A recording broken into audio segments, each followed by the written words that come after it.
Hey guys, John V here from Phone Reno. Right now you're watching our in-depth video review of the ATT Z998. It's a prepaid Android smartphone. Most of the ZTE branded smartphones here in the US that we've checked out have been mostly cheap when it comes to the constructions and design. But we're really pleased here with the Z998, especially being a mid-range prepaid smartphone. There are some nice quality elements with its design that we like. For starters, there's a silver trim bezel, it gives it a nice balanced look. It's all plastic, but the rear has a soft touch matte finish to it, so it gives it a nice, very clean appearance, and it's also very resilient to things like smudges and fingerprints. It's not the most compact thing we've held, nor is it the beefiest device out there, but the size of the handset is right there in the middle, just right, and with its balanced weight, it really complements its sturdy construction. What we have here on the AT&T Z998 is a 4.5-inch 540 by 960 TFT display, which gives it a pixel density count of 245 pixels per inch.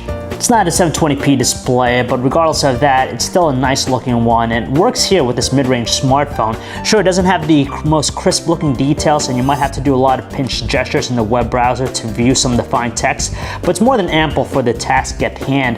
On top of that, with this TFT display, we're very surprised by its vibrant color reproduction. At the widest angles, you see a little bit of distortion, but for the most part, more than usable. And when it comes to outdoor visibility, it's okay as long as you shield it away from the sun. Below the display, we have the usual set of Android capacitive buttons, while up top, we have the earpiece, the light and proximity sensors, and a front-facing camera.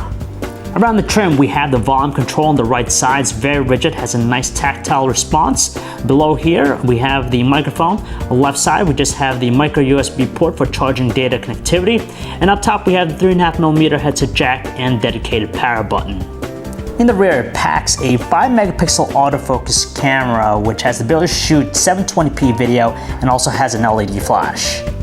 Along the bottom right corner of the rear casing, we have a single notch which tucks away its internal speaker. When we pry it off here, we gain access to its 2070 milliamp hour battery, which is pretty beefy. You have a micro SIM slot here and also micro SD card slot.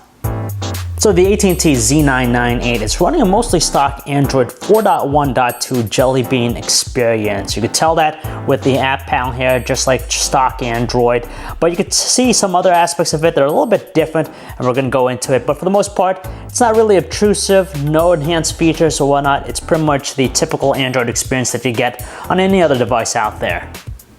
The thing that stands out most with the experience is found with the lock screen. Really appreciate it, even though it's a different approach, which is nice. So with normal Android devices, you swipe away to actually unlock the device. But when you do that, we have the ability to actually jump into several different applications. And it's also great that we have access to customizing that as well. But in order to unlock it, you just gotta hold down on the button itself.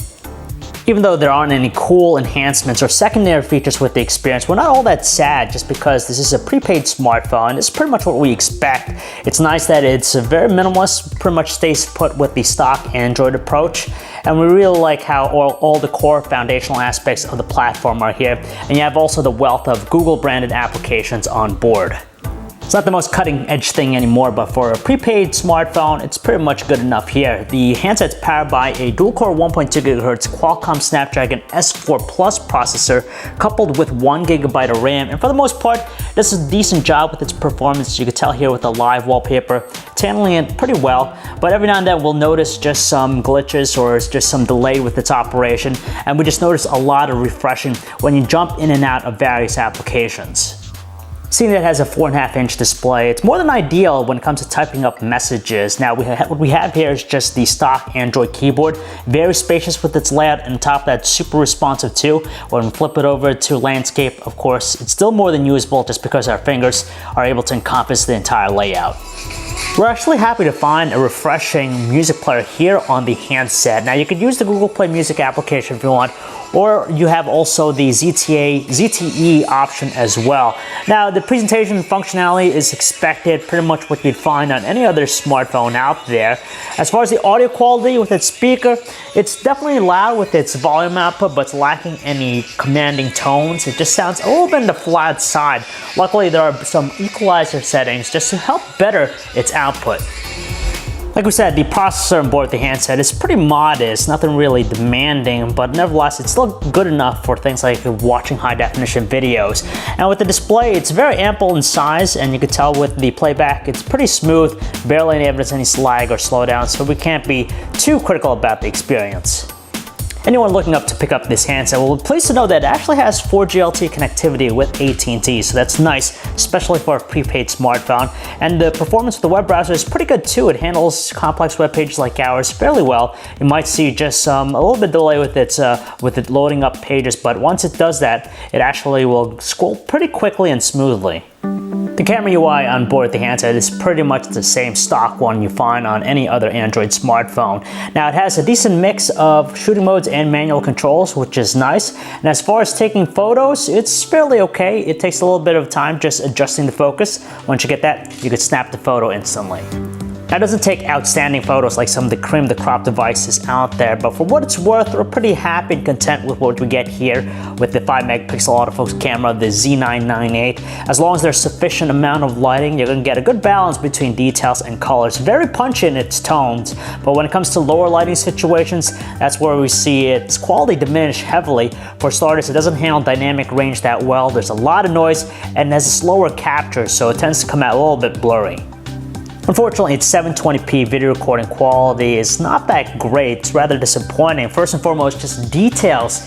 It's significantly softer looking, very faint, and the overall video has an underexposed look to it. There's also some presence of artifacting that comes in when you're panning very quickly. And lastly, the audio recording quality just has a little bit of a sharpness to it that doesn't sound too pleasing. Call quality is good enough to like. Now the earpiece itself puts out a decent amount of volume, so voices are more than audible, but on the other end line, our callers mentioned that our voice has a little bit of a distorted sound to it, and when we switch to using the speakerphone, its tone is just rather muted. With its beefy 27 milliamp hour battery, we have report we get good battery life out of the handset. With heavy usage, we're able to get close to 12 hours of battery life, whereas with normal usage, we're able to get 1/2 days out of it. Now this handset is actually classified as a mid-range device, so if you want something better than an entry-level smartphone on the prepaid side and you want something with modest specs, this might appeal to you. So at $229 for the AT&T Z998, it's a pretty good deal, especially if you don't want to go with a cheapo Android-powered smartphone. If you want something that has a good combination between its performance and specs, it's a good option for you. On top of that, it comes with a Bluetooth headset, so you're getting some value in that price point. So if you guys want to learn more about the AT&T Z998, you can check out our website, phonearena.com. John V. Thanks for watching.